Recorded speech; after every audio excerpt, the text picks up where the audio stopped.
If you trade ICT concepts, then you have one of the most powerful frameworks there is for reading price action.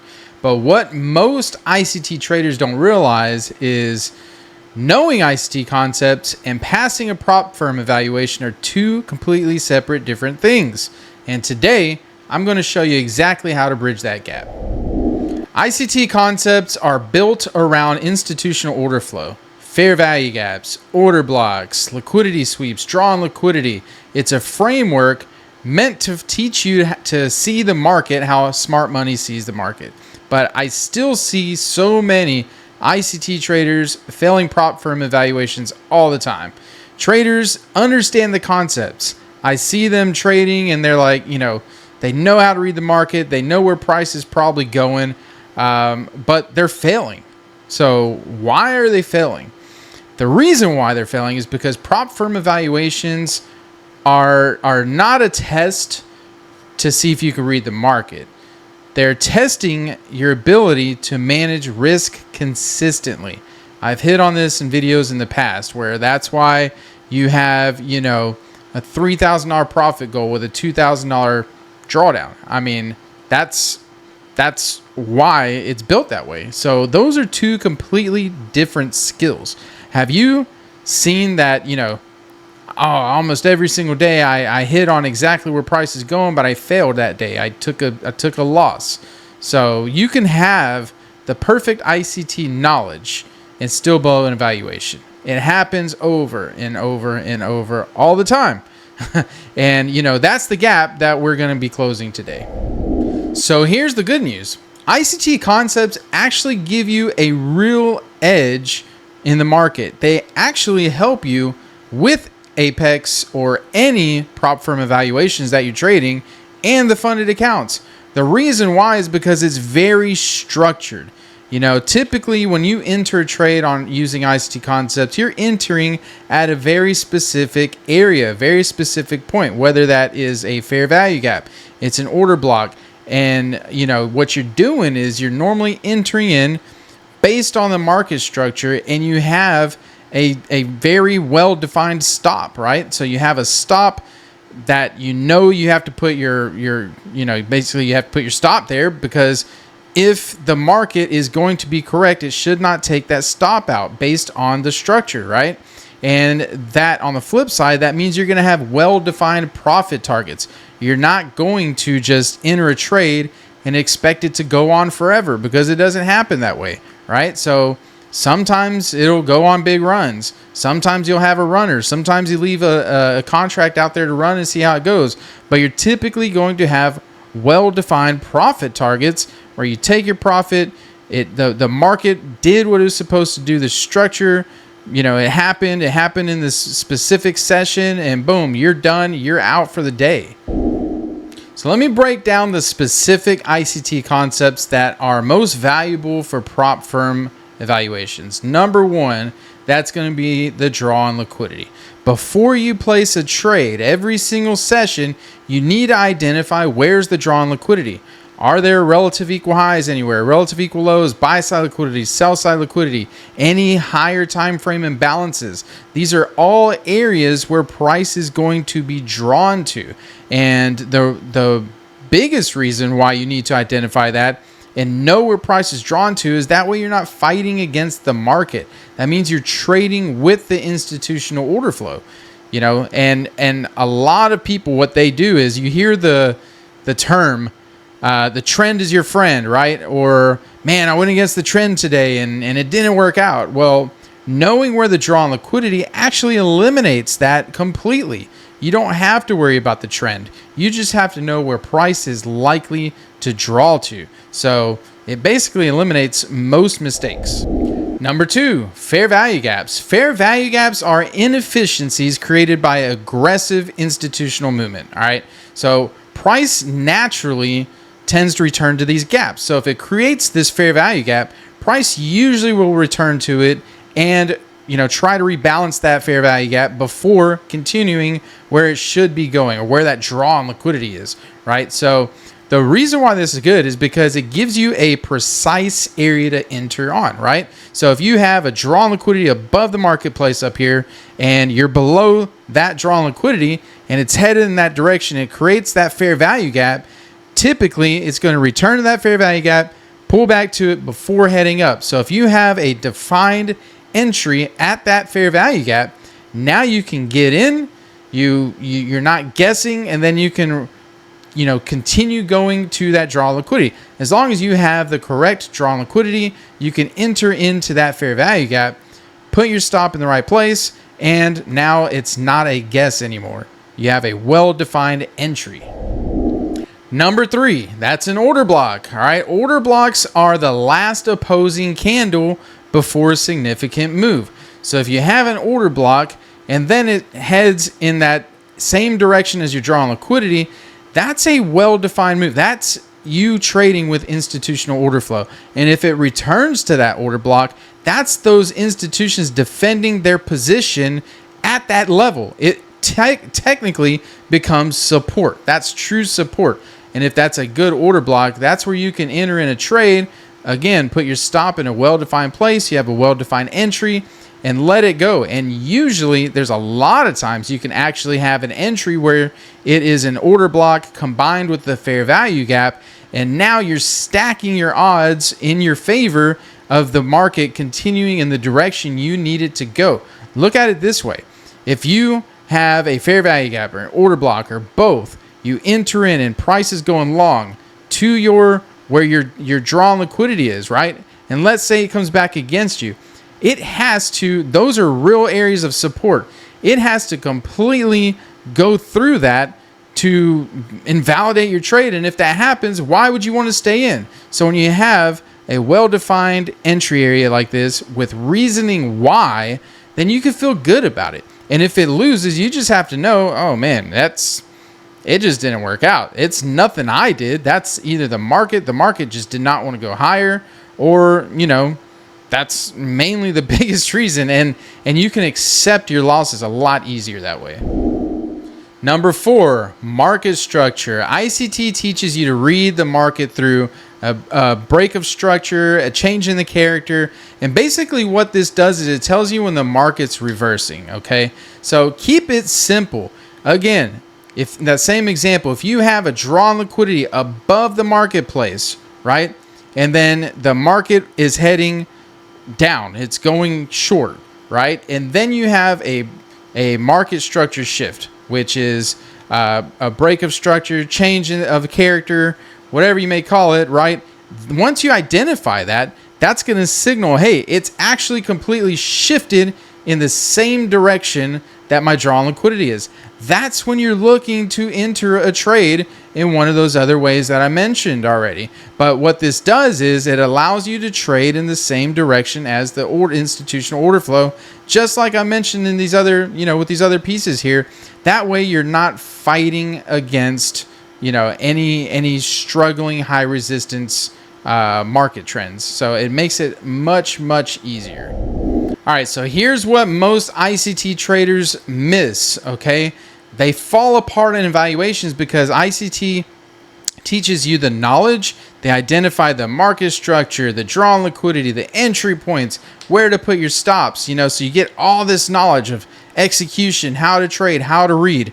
That's beautiful. You need that. But the part that's lacking is the discipline and money management part, right? How do you know how many trades do you take? When do you stop?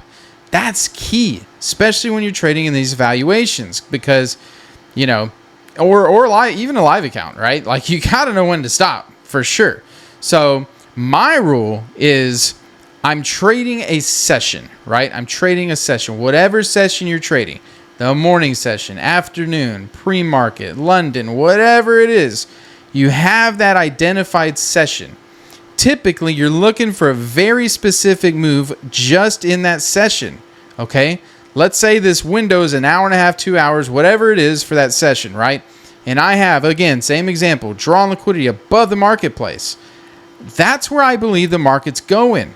And I wait for everything to line up in that direction. I'm either wrong and I don't take a trade, or it lines up and goes in that direction, and then I can take my trade. So what happens is, my rule is one trade and I'm done. Okay. Now that doesn't mean one losing trade. That means one winning trade. So if my framework with ICT concepts lines up, I get an entry, it goes to the drawn liquidity, I hit my winner, that's it. I'm done for the day. Now, let's say it all lines up, I enter a trade, and then that trade loses. Like I enter in that fair value gap, the market goes short, it takes out my stop. Okay, I lost. That doesn't necessarily mean I'm done for the day, okay? Because sometimes we know, especially if you know ICT concepts, the market could go down for one more liquidity grab before going up to that main drawn liquidity. So sometimes you can be offsides by just a little bit, okay? So if that initial trade loses, but the market continues up and displaces with another fair value gap or another order block or something that I'm talking about here, again, after that trade above where my initial entry is, to keep that same trade logic to go to that same drawn liquidity that I had, now I could take another shot at it. And typically, that second time is even higher of a probability of it winning. Now, if that second one loses, I'm done for the day, because then that means either I'm wrong, the market's wrong, or both. Or the market could just be bad, right? And that happens. But typically, with that same idea, that same trade logic, when I get in the second time, it usually goes. So what that does is, even though it's like, yeah, okay, you know, you got a loss, you make a little profit, but what that starts doing is it eliminates the losses. But on the days where it works out and it just goes straight to your target, hey, that's it. Wham, bam, thank you, ma'am, and you are done for the day. One more concept that gives you a really big advantage are kill zones. ICT talks about kill zones, okay? And that's a very specific time window within each session to look for a high probability trade. And this is crucial, all right? Whether you really believe that these high probability setups come in this time window or not, that's irrelevant. The main thing that's really great about this is that now you don't just sit there forever in front of charts just saying like, oh, I'm looking for a trade, because the longer you sit in front of these charts, the more your mind starts making up scenarios where it starts looking good. And it might not even be a proper setup that you normally take, but your mind is going to sit there and look at these candles and say, you know what? I've sat here for 2, 3, 4 hours. It's time to hop into something, even if it's nothing. So kill zones are each session, whether that's the London session, the Asia session, whether it's the New York morning session, New York afternoon. Each session has a kill zone, okay? And that's a window, for example, like 9:30 to 11 a.m., where you're going to have the highest probability setup, or 1:30 p.m. to 4 p.m. Different kill zones, all right? So that is the beauty of that concept. It's not so much that the trades are higher probability, which they are, but the other side of it is if you just pick one session, one kill zone to trade, you're really only going to have, you're not going to have that much opportunity to really mess up and spiral and go out of control, as long as you're following the rules of ICT concepts when you're looking for a trade entry. All right, now let's put it all together here real quick in a complete evaluation framework for an ICT trader. All right, so to start your day off, first of all, you have to know what time, what session you're going to trade, what kill zone. So before the session starts, you need to go to higher time frames and mark your draw on liquidity. Identify the draw on liquidity. Number one, you have to have a draw on liquidity, okay? Identify that. Where's price going today? All right, and then you mark your fair value gaps, mark your order blocks in the direction of that draw. Confirm your market structure bias, okay? If it's long, make sure everything confirms long to that draw on liquidity, or vice versa, okay? Now, when price reaches your fair value gap or order block with your confirmation, make sure it's one entry, right? Make sure that structure, that market structure, is headed towards that draw on liquidity. If it's not, if price is going down and your draw on liquidity is up here and it just goes down forever, well, maybe you just don't take a trade because maybe you identified the wrong draw on liquidity. But if it's going down, because you're typically going to have a form of manipulation when the market opens or at the beginning of the session, right? If it's going down, your drawn liquidity is long. You wait. You wait for that market structure shift, that change of character, that break of structure, right? You wait for that. Then you wait for your fair value gap. Once you get that, you get your fair value gap or an order block. You enter your trade, put your stop at the low if it's going long of that market structure shift. You should be good to go at that point, all right? Now, if it doesn't work out, like I said, that one trade, you wait. Was that just one more liquidity grab? If so, and it displaces and goes back up with another fair value gap in your direction, hey, maybe you give it one more shot. And if that loses, you're done. However, if that first trade wins, goes straight to your target, your drawn liquidity, whatever you have there, all right, you're done for the day. That's it. So if you apply that discipline every single day, I'm telling you, the probabilities will work in your favor. Don't forget that. This is a probabilities game. You're going to win. You're going to lose.